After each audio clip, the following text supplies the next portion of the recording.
BBC, 손흥민이 토트넘 떠나면 BBC 기자 발언에 레비 회장 경로, 부상당한 메디슨, 손흥민 자극 시도, 손흥민, 토트넘에서 차별 대우받아 유럽 언론들의 보수적이고 축구에서 오프사이드가 논란을 낳는 경우가 많다. 기본적으로 오프사이드가 맞다, 아니다,는 논쟁부터 오프사이드에 왜 걸렸냐, 오프사이드 규칙이 어떻다 등 여러 의견들이 나온다. 동네 조교회에서 공을 차도 이 오프사이드를 두고 설왕설래를 벌이는 사람들이 있다.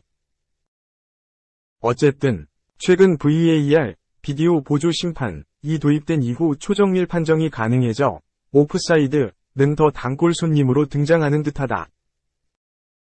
잉글리시 프리미어리그, EPL, 토트넘 호스퍼의 손흥민, 30일, 27일, 이하 한국 시각, 에스턴 빌라와 경기에서 오프사이드 골 취소를 3번이나 겪었다. 상대 골망을 흔들었지만 오프사이드 판정을 연거푸 받았다. 느린 화면을 보면 억울할 건 없다. 모두 오프사이드에 걸린 게 맞다. 절호의 찬스가 3번이나 날아갔으니 당연히 아쉽다. 게다 토트넘이 1에서 2로 역전패를 당했으니 더 그렇다. 경기 후 손흥민은 사과의 뜻을 드러냈다.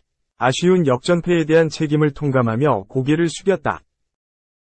하지만 3차례 오프사이드에 걸린 부분을 손흥민의 잘못으로 보기는 어렵다. 상대 수비라인을 깨뜨리기 위해 속도를 붙이는 상황에서 간발의 차로 오프사이드 트랩에 걸리고 리바운드 슈팅 과정에서 상대 두 번째 수비수보다 앞서 있는 경우를 손흥민 탓으로 돌리는 건 난센스다. 오프사이드에 걸리고 안 걸리고는 정말 찰나의 순간에 의해 좌우된다. VAR이 없을 때에는 오심이 잦을 수밖에 없을 정도였다. 손흥민은 에스턴 빌라전에서 3차례 오프사이드에 걸리며 올 시즌 9번을 마크했다. 노팅엄 포레스트의 타이워 아워니와 공동 1위에 올랐다. 오프사이드에 많이 걸린 게 좋지 않을 수도 있지만 좋을 수도 있다. 물론 많이 뛰지 않고 상대 수비의 오프사이드 트랩에 쉽게 걸린다면 공격수로서 낙제점을 받아야 옳다. 하지만 상대 오프사이드 트랩을 깨기 위해 순간 돌파를 하고 수비 뒤 공간을 파고드는 움직임을 보이다 범하는 오프사이드는 박수를 받아야 한다. 손흥민이 기록한 오프사이드는 대부분 상대에게 큰 위협을 가했다. 비록 골이 취소되고 찬스가 날아갔지만 아슬아슬한 상황을 만들며 수비진을 놀라게 했다. 손흥민이 가진 순간 스피드와 라인 브레이크 능력, 그리고 올 시즌 원톱으로 완전히 변신해 보여주는 공간 침투력이 빛을 발하며 9번이 오프사이드 기록을 남겼다고 봐야 옳다. 오프사이드에 걸리지 않도록 타이밍을 더 확실히 맞추어야 한다는 지적이 나올 수도 있다. 맞다. 정말 아슬아슬한 차이라면 조금 더 집중해서 움직임에 신경을 써서 오프사이드 트랩을 피해 득점할 수 있었을지도 모른다. 그러나 그게 말처럼 쉽지 않다. 패스를 주는 동료 선수와 호흡, 순간적으로 벌이는 상대 수비수와 심리전 등을 모두 고려해 오프사이드 트랩을 뚫어야 한다. 본인만 잘한다고 되는 게 아니다. 현재 토트넘 공격진을 보면 손흥민 의존도가 매우 높다. 부상자들이 속출하면서 손흥민의 부담이 더 커졌다. 더 다양한 공격 옵션이 가동된다면 손흥민의 공격력이 동반 상승할 수 있을 것이라는 아쉬움도 남는다. 하지만 팀 상황이 어쩔 수 없다면 스스로 문제를 풀어야 한다. 상대팀은 손흥민의 빠른 발과 침투력을 이미 알고 있다. 오프사이드 트랩을 더 견고하게 해 실점을 막으려 할 게 뻔하다. 결국 손흥민도 이전보다 더 신경을 쓰고 동료들과 완벽한 호흡을 맞춰야 하는 숙제를 안게 됐다. 오프사이드 이야기를 하다 보니 예전에 실제로 축구를 하다가 선수 출신 교수에게 들은 말이 생각난다. 오프사이드는 축구에서 만들어진 최고의 발명품이다. 무릎을 탁 치게 만드는 표현이다. 오프사이드로 인해 득점이 취소돼 아쉬움이 남을 때도 있지만 공 하나로 그라운드를 누비는 단순한 스포츠인 축구의 전형과 전술 등 세부적인 요소를 파생시킨 큰 덩어리가 오프사이드라는 사실을 느끼게 한다. 축구 오프사이드. 그놈 참 정말 재밌고 신기한 녀석이다. 경남 2년 연속 웃었다. 부천 누르고 PO 진출. 다득점이 가져온 행운. 비기고도 올라갔다. 프로축구 K리그 2부. 경남FC가 플레이오프에 진출했다. 2년 연속 상대로 만난 부천FC를 눌렀다. 정규리그에서 더 높은 순위를 기록한 것이 큰 힘이 됐다. 양팀은 승부를 가리지 못했으나 정규리그 순위가 더 높은 팀이 플레이오프에 진출한다는 방식에 따라 경남이 미소를 지었다. 경남은 29일 창원축구센터에서 열린 하나원큐 K리그 2023 준플레이오프에서 부천을 만나 0에서 0으로 비겼다. 무승부만 거둬도 올라가는 경남은 수비적인 전술을 택했다. 전체 슈팅 숫자에서도 7대11로 밀렸다. 하지만 부천의 유효 슈팅 1개밖에 내주지 않으면서 실점을 기록하지 않았다. 결국 플레이오프 진출 티켓을 거머쥐었다. 올 시즌 정규리그에서 경남과 부천은 치열한 순위 경쟁을 펼쳤다. 두 팀의 승점이 같았다. 경남은 15승 13무 9패, 승점 57, 부천은 16승 10무 11패, 승점 57를 올렸다. 하지만 경남이 다득점에 앞서 4위를 차지했다. 올 시즌 경남은 54골, 부천은 45골을 넣었다. 결국 이것이 경남의 플레이오프 진출로 이어지게 됐다. 경남은 부천과 이전 10경기에서 5승 5패, 올해 3번의 맞대결에서는 1승 2패로 뒤처졌다. 하지만 가장 중요한 대결에서 승리했다. 이로써 경남은 2년 연속 준플레이오프에서 이기고 플레이오프에 진출했다. 지난해 경남의 준플레이오프 상대도 부천이었다. 당시에는 부천이 4위, 경남이 5위였기에 경남이 불리했다. 하지만 경남은 3에서 2로 이기고 극적인 드라마를 썼다. 올해에는 탄탄한 수비를 앞세워 환한 미소를 보였다. 경남은 단판 플레이오프에서 리그 3위 김포FC와 맞붙는다. 내달 2일 김포 솔터축구장에서 열린다. 플레이오프에서는 김포가 유리한 상황이다. 김포가 승리하거나 무승부를 기록하면 김포가 승강 플레이오프에 진출한다. 경남은 무조건 승리해야 한다. 플레이오프 승리팀은 K리그 1 12팀과 홈앤드 어웨이 방식으로 승강 플레이오프를 벌인다. 여기서 더 좋은 성적을 올린 팀이 일부 리그 팀이 된다. K리그 2팀은 승격을 노리지만 K리그 1팀은 잔류를 목표로 싸워야 한다. K리그 1 최종 순위는 아직 정해지지 않았다. 하위권 전쟁도 치열하다.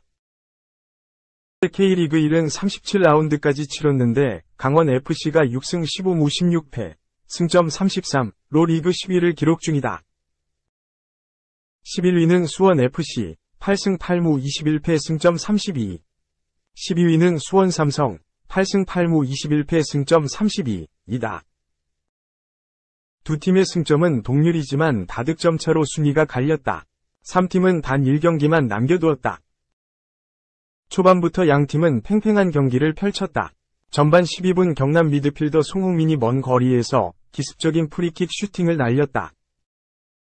하지만 역그물에 걸렸다. 전반 23분에는 부천 공격수 루페타가 헤더 슈팅을 날렸으나 골대를 넘어갔다.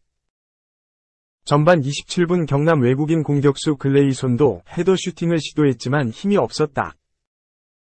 부천은 전반 36분 루페타를 빼고 안재준을 투입했다. 2022 항저우 아시안게임 금메달리스트 안재준은 지난 39라운드 전남 드래곤즈전에서 부천 구단 역사상 첫 해트트릭을 터뜨리는 등 쾌조의 컨디션을 과시했다. 하지만 부천의 고른이 따르지 않았다. 전반 44분 베테랑 조수철의 중거리 슈팅도 벗어났다. 후반 경남은 수비에 집중했다. 시간이 흐를수록 조급해지는 부천은 더욱 적극적으로 공격을 시도했다. 그러나 마무리가 확실하게 되지 않았다. 후반 32분 안재준의 왼발 슈팅이 빗나갔다.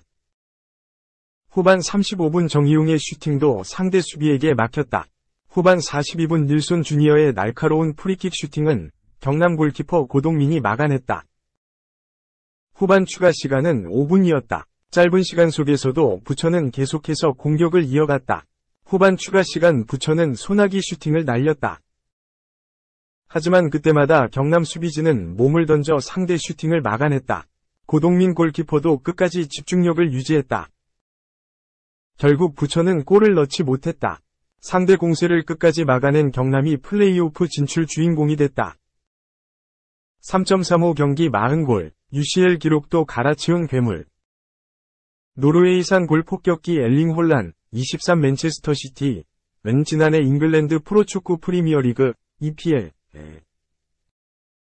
입성한 뒤 리그 35경기에 나서 무려 36골을 퍼부으며 EPL 단일 시즌 최다 득점 기록을 세우며 득점 1위에 올랐다. 또 유럽 축구연맹 챔피언스리그, UCL에서도 득점왕 12골을 차지하며 구단의 첫 우승을 이끌었다.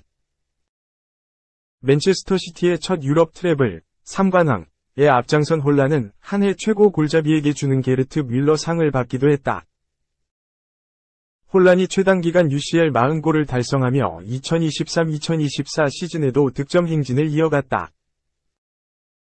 맨시티는 29일 영국 맨체스터의 에티하드 스타디움에서 열린 UCL 조별리그 지조 5차전 라이프치히, 독일과 홈경기에서 3-2로 역전승했다. 이미 16강에 진출한 맨시티는 오전 전승을 달리며 조 1위, 승점 15를 확정했다. 라이프치히는 최종전 결과와 상관없이 2위, 승점 9로 토너먼트에 진출했다. 전반 0에서 2로 뒤진 맨시티는 후반 대역전극을 시작했다. 그 선봉장엔 홀란이 있었다. 홀란은 후반 9분 필포든의 침투 패스를 받아 오른발 슈팅으로 골망을 가르며 대반격의 서막을 알렸다. 이 골로 홀란은 UCL 통산 최단 경기, 35경기, 40골 신기록을 썼다. 종전 기록은 45경기 만에 40골을 작성한 리트 판니스넬로이, 은퇴다. 올 시즌 대회 5골을 정립한 홀란은 알바로 모라타, 아틀레티코 마드리드, 라스무스 회일룬, 맨체스터 유나이티드과 득점 공동 선두에 올라서며 2년 연속 UCL 득점왕을 정조준했다. 맨시티는 홀란의 득점 이후 기어코 역전에 성공했다. 후반 25분 요슈코 그바르디올의 패스를 받은 포드는 왼발 슈팅을 때려 2-2 동점을 만들었고, 후반 42분에는 훌리안 알바레스가 역전 결승골을 터뜨렸다. 홀란은 이번 시즌에도 득점 관련 기록을 갈아치우고 있다. 지난 26일 리그 리버풀전에선 EPL 통산 48경기 만에 50골 고지를 밟았다. 앤디 콜, 잉글랜드 은퇴, 이 보유했던 65경기 50골의 최소 경기 기록을 17경기나 앞당겼다. 한편 이강인, 22, 위 프랑스 파리 생제르맹, PSG는 이날 F조 5차전 뉴캐슬, 잉글랜드과 경기에서 1-1로 비겼다. PSG 유니폼을 입고 처음으로 UCL에 선발 출전한 이강인은 82분을 소화했지만 공격 포인트를 올리지는 못했다. 0-1로 패색이 짙던 PSG는 후반 53분 에이스 킬리안 음바페가 페널티킥을 성공하며 패배를 면했다.